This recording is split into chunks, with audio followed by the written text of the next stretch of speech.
Hello and welcome back to another episode of the Systems and Workflow Magic podcast. I am your Systems and Workflow BFF, Dolly DeLong, and today I am so pumped to have one of my good business friends back on the podcast. I don't know, fourth, fifth time. I don't know. Emily Conley of Emily Writes Well is back, and this is a huge milestone for our friendship because we're on YouTube together now.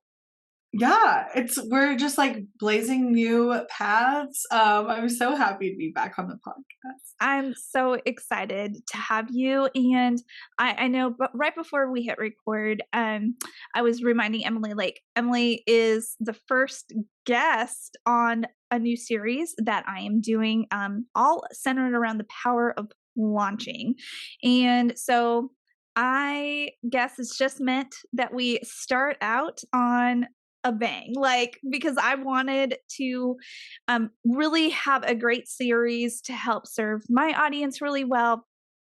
And I just thought, why not just start out with Emily Conley? Because she's always been a good guest and she's fun and relatable. And Emily, you're really good about like breaking down concepts, especially around copy tips, because I feel like as business owners, we overcomplicate copy. And so along the terms of launching, we overcomplicate launching and then we complicate copy and launching together. So this is going to be a really good episode. And before we dive in, do you mind sharing with the audience, just in case they're brand new to the Systems and Workflow Magic podcast, who you are, what you do, who you serve, and just overall why you are an amazing copywriter? Well, thanks for that introduction. I'm Emily. My business is Emily Writes Well. Like Dolly said, I'm a copywriter. I mostly write websites, sales pages, and emails for online business owners, primarily women who are like passionate about helping other people in some way. My clients love to help love to use their personalities and to really like differentiate themselves, right? And are not afraid to stand out from the crowd or actually like trying to do that. So I really help people tap into the power of their personality. I think that's one thing that makes me really good at my job is I believe that every single person has a wildly unique voice that deserves to be heard. And so I like to highlight people's differences, how people are unique, how they really shine in a really like authentic, meaningful way. So yeah, that's what I do. And not to embarrass Emily, but because Emily and I are good business friends and she knows my voice so well, Emily has actually written several pages of my own website and she's like brought out the personality side for, I don't know, like to better serve my clients. And so Emily, like you do a phenomenal job at what you do. You're gifted. Thank you. I know anytime I work with Dolly, I get to like make a Harry Potter reference. Yeah. So that's always really fun for me. Yes. Love Yeah. you. And let me just again, like a plug-in for Emily, like the power of copywriting and fusing your personality in it. I've had people reach out to me through search engine, like Google. They found me on Google. They read through my website. And one of the top things they always say to me in my contact form is, I love Harry Potter too. So I knew that we needed to work together. So I was like, it's all Emily Conley. Love it. So anyways, Emily's awesome. And speaking of awesome, I wanted you to do a plugin, like an early plugin for your YouTube channel, because I know that if you are not listening to the podcast, if instead you decided to watch it, this is Emily, you're meeting Emily right now. And if you're like, oh, I really want to learn more about copywriting tips and business tips to apply it to my business, Emily, can you share a little bit about your YouTube channel? Yeah, so it's still, being built, but we've got some really great stuff on there already that you can go dive into. I like to share a lot of just like really practical how-tos with copy. A lot of times, it's like, I just want to know how to do this one specific thing, right? Or like, I want to avoid these mistakes. So my videos are, I used to be a teacher. They're very educational. Also like dig in a little bit to like, what's it like to own a business and that kind of stuff, but mostly like copy specific tips, how to write a good call to action, how to, avoid certain or like mistakes people make in sales copy, all those different things. So Awesome. Well, I watched some of your videos the other night because I was like working on a project and I was like, oh, I love this. Like, especially the one about having a well oiled website that's working for you. You were interviewing somebody else, and I was like, these are really good points and tips. oh, thank you. Yeah, that's with Felter. She's an amazing designer. So yeah, Yeah. branching into a little bit of that too. So maybe maybe you can make a guest appearance on the YouTube Ooh. channel in a future episode. It'll be like crossover. You remember those things from the 90s and early to crossover episodes? It'll be like Yes, that. perfect. Okay. All right. So transitioning from copywriting tips, let's talk about copywriting tips for launching. Because again, I know that this series is all centered around how to prep for a launch that you may be like you want to plan out, or you don't know where to start, or you're like, what's a launch? Like, if you are listening in to this podcast, watching the YouTube channel, then this is a really good starting point for you. This is episode 1 of the series, essentially. And I know that there are creative business owners who struggle with launching. And I do want to say a caveat or side note, asterisk point, make a point in saying that I believe that there's not a one size fits all when it comes to launching. So when you hear people saying, I will give you a roadmap or I will give you the blueprint you need to launch, like, I don't want you to come into these episodes thinking, I'm giving you step by step instructions, like this is exactly what you need to do. Instead, I want you to look at these as puzzle pieces or different types of puzzle pieces that you can apply to your own business. And so in these next 8 weeks, like you're going to learn new things to apply it to the back end of your business and apply it to specifically to launching. And you can take it or you can leave it, but either way, these are different components of launching. And I want you to like get you unstuck and just actually having like taking those baby steps to build some traction to actually launch hopefully next year or in the years to come, because your business has amazing things to offer. So whether you're launching a digital product or launching a service, like, yes, take those baby steps. Anyways, so Emily, let's talk about copywriting or copywriting tips for launching.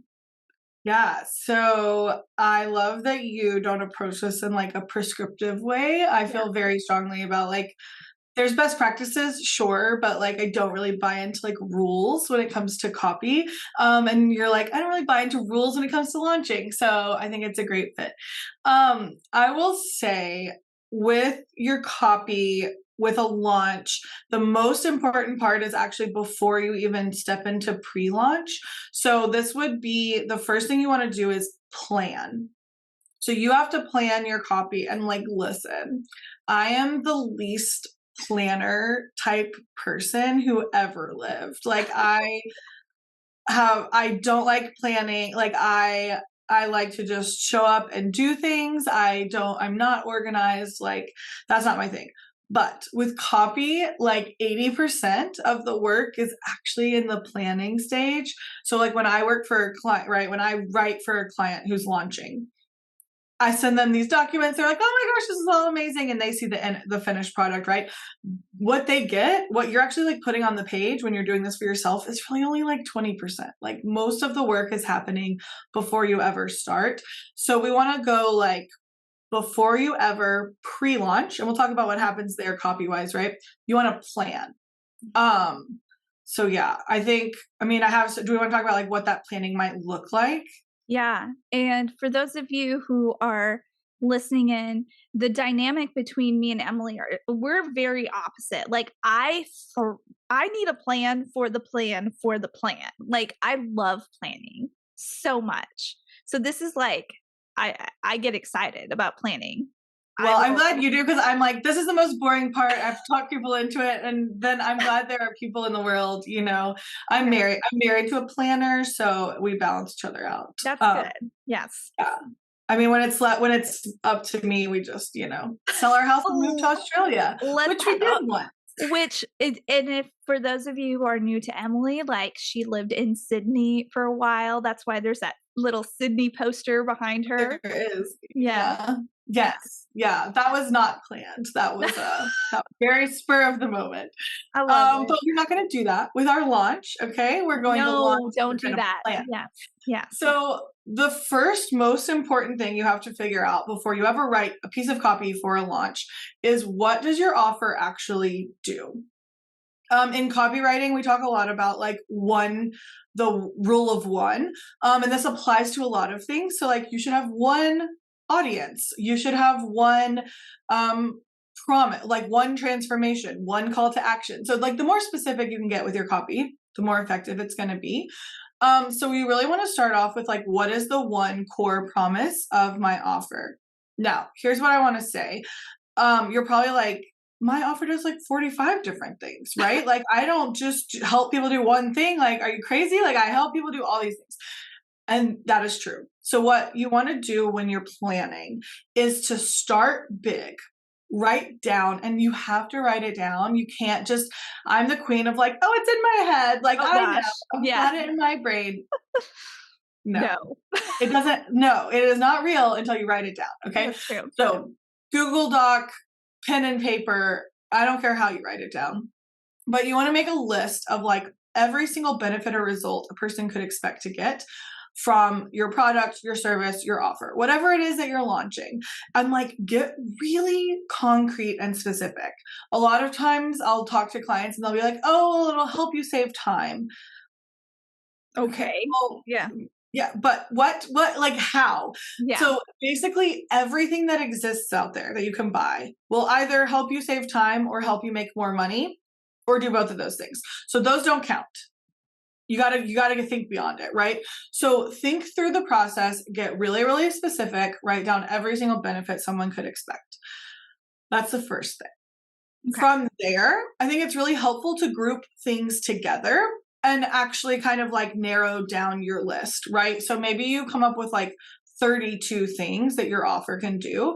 What I would encourage you to do is go through and like kind of clump them together. So for example, if you're like, ooh, it helps you like build more confidence, it helps you feel more prepared, it helps give you a more positive outlook.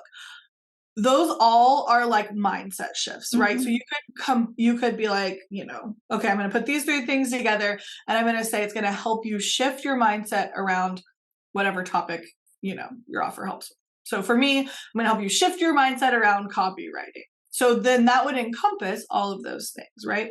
So we'll narrow it down, and then you have to get really honest about what matters most.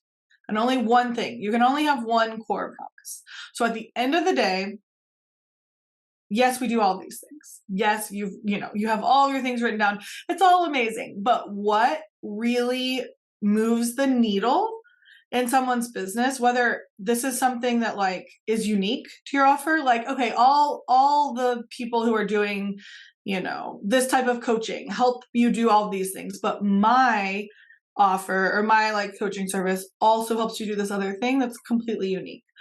It doesn't have to be totally unique, right? Like you can be doing exactly what everyone else is doing, but narrow it down to that one core promise. And that when you can write it down, like, this service will, and you write down your one and really only one. Dolly's probably like, what about three? Dolly likes about 10. We're Dolly laughing and I work together. Emily, yeah, every time I work with Emily, you all, Emily's like, okay, we're gonna have to condense this down. I'm like, but I need to express all my thoughts and feelings. I am like using my hands because I'm like so passionate about Make And sure it's people like, understand everything. but it's true. Like we do feel that way. And Yeah. so like, yes, but you have to really narrow it down to one core promise. What is the one thing, like, no matter what else happens, I can promise you that you will get this thing from this. And when you can do that, when you can plan to that level, like, your launch is going to be more successful. It just is, because you're Gotcha. going to be so clear. Um, there's other things to think about too when you're planning, right? Like, what do people need to know before they buy? For like what I do with copy, a lot of my like education is about explaining like why this matters. What's the difference in like professional copy and just like when you put words on the page, right? Anyone can write Mhm. a sales page.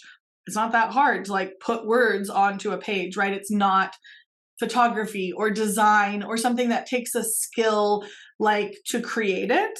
It does take a skill to do it well, right? But like technically anyone can sit down and put words on the page. So like what do people need to know before they're ready to buy? And then also thinking through like what's going to hold people back. So like what are those obstacles? You know, what are the things that are holding people back? And everyone always says what's the number one reason? People always say, oh, it's the price, Yeah, it's too right? expensive. Too expensive. People aren't going to spend the money. Yeah. Everyone always picks money as their objection. The honest truth, like the actual truth, is that it's very rarely your price. Very So rarely. I believe that because I've seen it happen to with me and my buying style and decisions, but like I could say something is really expensive and then the next week purchase a program that was like the same, if not more, because I was like, I really need this problem solved now. Exactly. Yes. So think through, and I always like advocate to ask your audience, like, poll on Instagram, send an email. If you have like a small group of like trusted people who would fit your ideal client, Mhm. like for me, I have a group of like past clients that I sometimes will reach out to, and like, you know, maybe it's like 6 or 7 people, and I'll be like, hey, I really appreciate your input. Like, can you answer this question for me?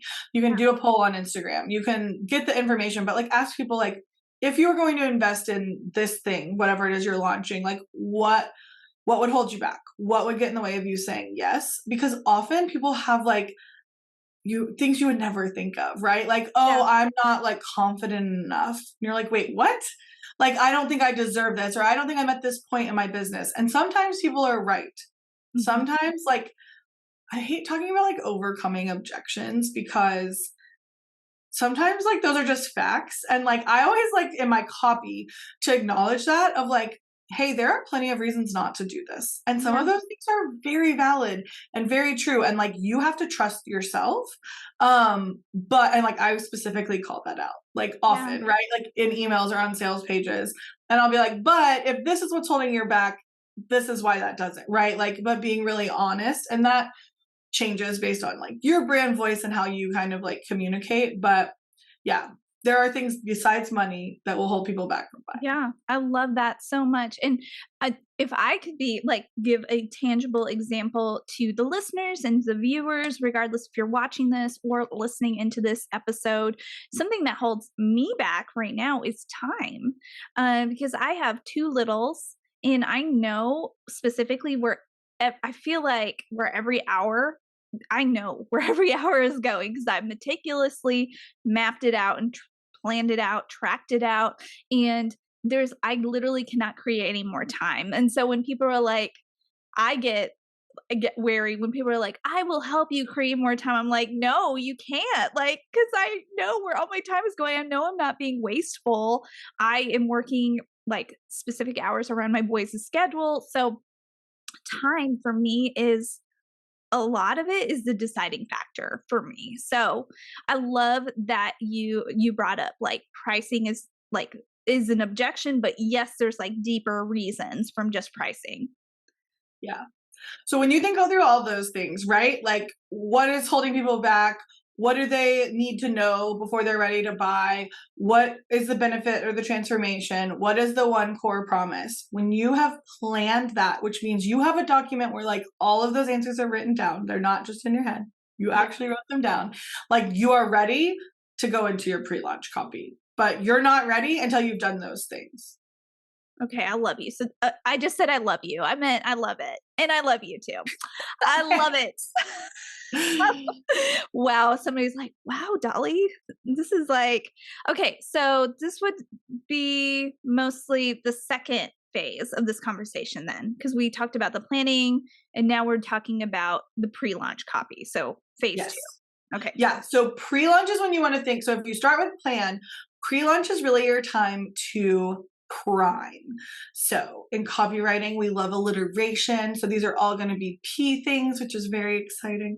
But so you want to prime your audience for what you're going to do.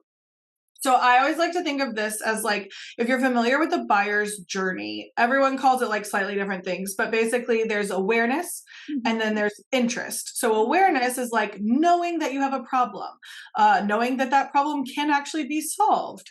And then interest is like wanting to solve that problem, right? So those are the first two stages of the buyer's journey. And that's really what pre-launching is all about. You really want to focus on those first two things. You are priming your audience to so you take care of all that. So then when you launch, you're not having to do everything, right, all at once. People are already ready to buy. So this is when you pre-launch well, and when you have, we'll talk about specifics of like what you talk about in your copy. But when you pre-launch well, people are ready to just buy. A lot of people are ready to just buy when it comes to actually launch time. Like those are the people, right, who like click the link in your email, they go click the link in your bio, they just scroll down to wherever it says like whatever your call to action is and they complete it. Those are your people. Those Like are that's your the dream. people. Yeah. Yeah, Can I insert myself and say something about your please. people? Yes. If like kind of like what Emily was saying in your planning phase before your pre-launch phase and your planning phase, if you have a general idea of who your people are, even if it's like 5 people or 6, which by the way, that's a lot of people. So don't be like, I need to have 100 people. No, like even if you hit 5 people, reach out to them and do like meetings with them, like a recorded Zoom call or Voxer with them to get their words from them. Because when you get words directly from your people, that will boost up your own copy for your sales page and landing pages and email nurture sequences, all of that to get more people into that buyer's journey that are like your people. Does that make sense? Yeah, it's great advice. And if you can't do that, you can also, I would say that's definitely like preferred is actually talking to someone. You can also like look back through your testimonials that you collect from people and like specifically look at someone who would be a good fit. Like, oh, I worked with this person. They would be a great fit for this offer. Let's see what they had to say about the process of working with me. And maybe it was like in a one-on-one capacity. Like it's probably not in the way like if you're launching something for the first time, you're not going to have testimonials like about that specific offer or product, but you can look and like get those from, existing testimonials. Yeah. That's great advice. Oh, thank you. Yeah. So like priming, right, is about doing 2 things. Well, it's probably about more than that, but we'll talk about 2 specific things. So you want to like bring up the pain points. So this is the awareness, right, of like, I'll give you an example. When I first started my business, I like signed up for Dubsado. I saw all the people did like, oh, everybody uses Dubsado. Cool.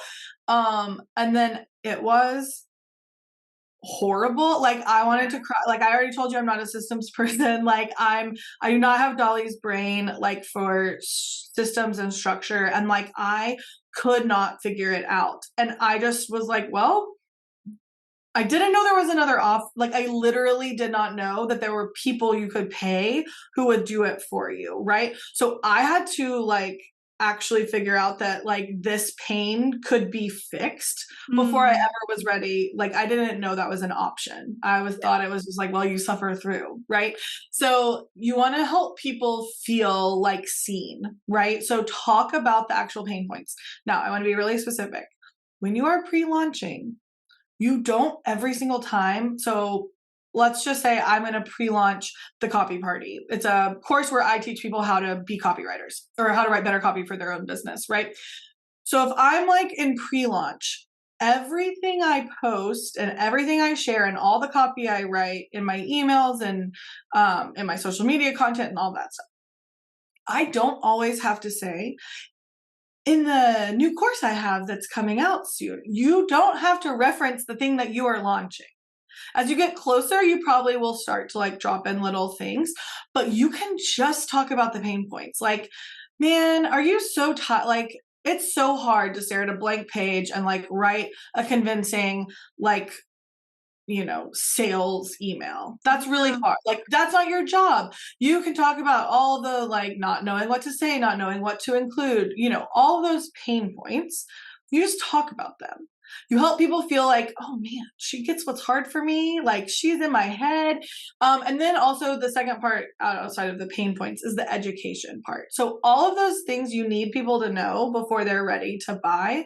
Why does this thing matter? Why are you the right person? You can pre-launch, like you can write like plenty of things about like your experience specifically related to whatever it is you're doing and the thing you're launching. So for like the copy party, I could in pre-launch talk about how I used to be a teacher, right? Because I am teaching people how to do something. So like I actually have a lot of experience in like being a teacher. Mhm. So I could talk about that. And I don't have to say like in my past experience as a teacher, which I'm going to teach you in my new upcoming course, right? So like you can just put it out there. It can stand alone. So you're priming people without explicitly telling them. Does that make sense? I love that advice so much because, like, you're right. Like, once you get from the priming of the pre launch phase to the actual launch, that is when you're going to hit heavy on, okay, this is what I'm selling. Like, you don't have to like constantly sell the product in the pre launch. You're like, no pun intended, you're priming your audience. Exactly. And Yeah. if you start hard selling Mhm. in the People are going pre-launch to beat phase, out. Yeah. you are gonna be done. Like you're going to be so tired. You're not gonna want to hear yourself. Like you're gonna be tapped out before you ever actually launch. That's so So yeah, true. we're just getting people ready for it. We don't have to tell them. Like, yeah, you can drop in little fun, like, like, oh, if this is something you struggle with, like, you might be really excited for what's coming later. You can drop those little nuggets in every now and then.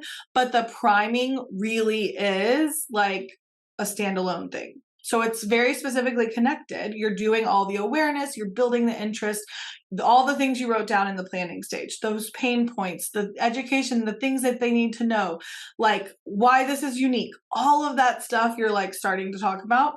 But that'll be a really solid pre-launch, which like also just makes it a note like how okay, so I've had this experience before, right, where I'm like following someone on Instagram and you don't see everybody's stuff like every day, but it's like, oh, she mostly talks about like this one thing. I mean, I don't know, like, oh, she's always talking about this, and then it just like one day it's like a switch flips and then now you're talking about something completely different and you're like selling.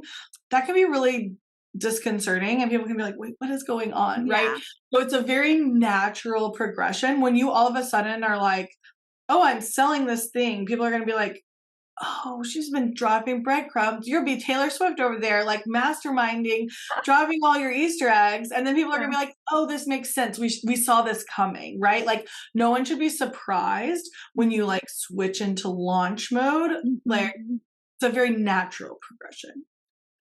Clapping my hands for you. That was perfect. Yes, it's a good reminder to so if you are listening in, like stop and take notes on this or re-listen, or if you're watching this, please be taking notes because Emily is dropping some golden nuggets for us right now. Yay. Um, well, now we're like primed, right? So Yeah. now the last thing is to actually promote. This So is that phase 3. this is phase 3. Yeah. So this is when you're actually launching. So there's a ton that goes into a launch, but copy wise, which is really what we're talking about today, one of the best things you can do in a launch when you're in the promotional stage, like this is the thing I'm selling, here's all, like it's out there, you're promoting it, is to have what I call like a rinse and repeat descriptions that help you build brand recognition and really help you stay on message. So these are things that you can write down in your planning stage. You also don't have to. You can kind of come up with these as you're moving more towards the promotional stage, towards the launch. But they're just like, I'll give you some examples. So like when I talk about website copy, I always call it clear, compelling website copy. Okay. Like that is how I talk about it in my business. So, other things I always tell people, like, I help you make more effortless sales. And like You that is a do. phrase that I just repeat all the time. A website that works with you. What is it? A website that works with you while you live life on your own terms. Yeah. Right. So like, it's like, what do I say? Yeah, So no, these yeah. are things, those are rinse and repeat descriptions that I use all the time when talking about websites. So if I'm launching a special website offer, I'm going to be saying those same things over and over and over again, which you don't, I think it kind of takes like a pressure off. So when it comes to copywriting, um, like there's so much. You're writing a lot of words. Like there's a lot that goes into it, and you don't have to reinvent the wheel. You don't have to be like coming up with brand new ways to describe something every time. In fact, like please don't do that. You're going to confuse people, right? So come up with some of those rinse and repeat descriptions that you can share throughout the promotional period that would also be repeated on your sales page. They'll be in your emails, right? All of those things that you're writing, they'll be on your social media. You'll talk about them on your stories.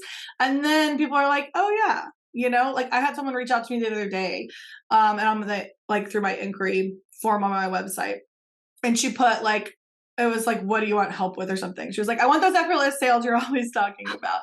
I was like, oh, perfect. Okay, I can help you do that, right? So people will start to connect you with the things that you're saying.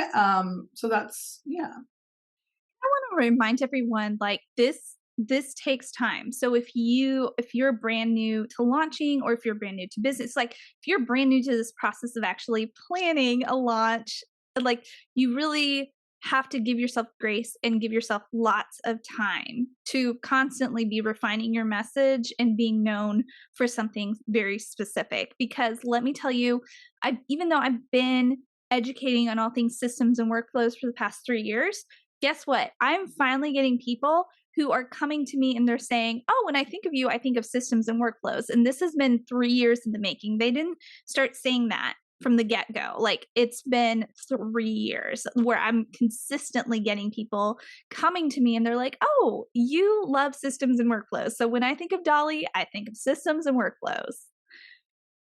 Yeah, no, I think that's such a good point too. And so like that's actually one benefit of launching is that Yeah. you actually, so um part of what you can like track through, this isn't copy related, right? But like part of what you can track through a launch is actually like new people who come. So like when you're launching, you're just going to be more visible. You're going to be Mhm. out there a lot more. Like you're going to be, people are going to be like sharing your stuff. Like it's just, it increases your visibility every time you launch.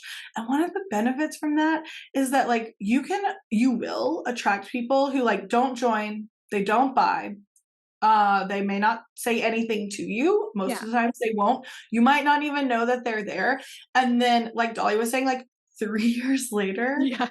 they're gonna come and like pay you for this like high ticket service that you do, or they're Yeah. going to join you're gonna launch the same thing 3 times and they're gonna join in the third launch. So one of the reasons you want to take the time to plan is to make the most of this messaging opportunity. So a Mhm. launch really is an opportunity. Even if I have launched things that had 0 people sign up. Like Mhm. full disclosure, I have like, and I not like an off the cuff launch. Like I planned, And I it. primed, I promoted, and like no one joined. That has happened to me more than one time. Mhm. And my first reaction is always to like feel really bad about myself and to be really sad and to like believe this means I'm terrible and nobody likes me or whatever. That's not, which is not true, you It's all. never And true. Emily, it's not true for you. You're It's not amazing. true. Yeah. But I let myself like feel those, right? Like I Mhm. let myself feel those things, and then for a few minutes, and then it's like, what can I learn? Right? Like what can I learn? And oftentimes my biggest takeaway is like, you know what? When I look back on this, I thought I was being really clear, but my messaging was kind of confusing in this one specific spot.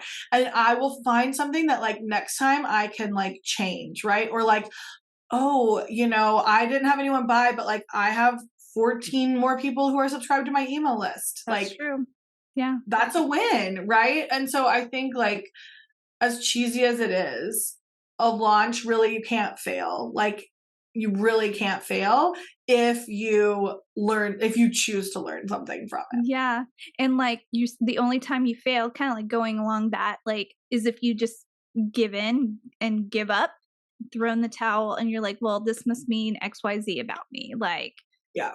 keep like, that's the beauty and the scary part of owning your business, like, you're putting yourself out there, and yes, and especially with launching, you really are putting yourself out there, and it's a refining process. I will say that because I've launched maybe I'm going to say 5 times, and each process of refinement it exposes all these things about me. I'm like, oh my gosh, I'm still insecure about this, or oh my gosh, I learned this about myself. Like it is a refining process for Yeah, sure. it really is. And I think that's why nailing like the copy piece is so helpful Yeah, because there's going to be days when like you have it scheduled to show up on stories and talk about something and you're going to not feel like it. You're going to be like, no, everyone hates me. Like, this isn't going well. Like, I don't want to do it.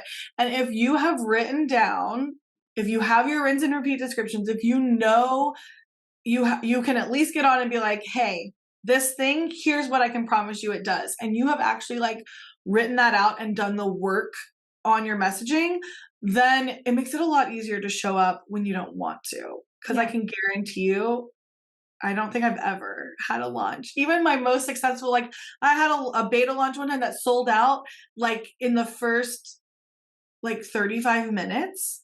Like that's that's literally as good as it gets, right? yeah. Like I mean, the price was stupid. Like it was, it was not a very profitable lunch. I did not charge But nearly enough. still, like But you're like, still, wow, and still, even in that time period, I was like, ugh, I don't want to send this email. Like there was still self-doubt. And that's literally like the best case scenario. yeah, So there will always be times you don't want to show up. And I think like being really clear on what you're talking about, why it matters is just a really nice thing to like fall back on. mhm, And it also will just help you sell better outside of your launch. So just like when you go through this process and you plan and you like figure out how to prime your audience and you figure out how to promote like with this really clear compelling copy, when you've done that you can then turn around and like do that better on a sales call. You can do that better just on your own website. You can do that better in your yes, day-to-day content and copy that you're sharing. So I do think it like pays off. It's kind of like a like training for a marathon and then like running a 5K is really easy, yeah, right? I I don't do love any of that. those things. I don't run marathons. I also don't run 5K. Totally runs 5Ks. Um, Ew. but like those feel so much easier, right? When you've like done this. And so I think, yeah, Well, Emily, you have definitely brought so much wisdom to this episode, and I am throwing a little nugget out for those of you who are listening into this podcast episode or watching on YouTube. I want to stress to everyone that Emily is going to be a part of the Systems and Workflow Magic Bundle, the 4.0 version, because there's been 4 versions, but this is the launch amazing. edition. I'm so excited. And Emily, do you mind sharing with the audience like what you will be contributing to this launch bundle? Yeah, so really more specific copy tips. So we've kind of talked broad, like here's what Mhm. we're gonna do, and we're gonna really like drill down into actually what that looks like. So like, cool, I know I'm supposed to do these things. What does that actually look like? What copy is included in a pre-launch? Mhm. What copy is included in a launch? We didn't even really talk about post-launch, but like there's specific things you're Yes. going to be writing after your launch is over too. And so we're going to like break those down, have some checklists, have some templates and some things that you can like use to actually like do it. Oh, Emily, I'm so excited. And thank you again for not only being on this podcast episode again with me, but for being a part of the bundle. Like, I'm always so excited to get to collab with you. Thank you. Thank you for inviting me. Always a delight. Of course. And for those of you who are listening in or watching, I want to say thank you so much for tuning into episode 105. I am so pumped that you decided to listen or watch all the way to the end. And I do want to ask like a big favor. If you enjoyed this episode, please share it with a friend, a business friend, and let them know about this new series coming up, which is all centered around the power of strategic launching and the different puzzle pieces, the different systems and workflows involved with planning a launch. And so until then, have an extremely streamlined and amazing week. You amazing muggle, you. Until then, bye.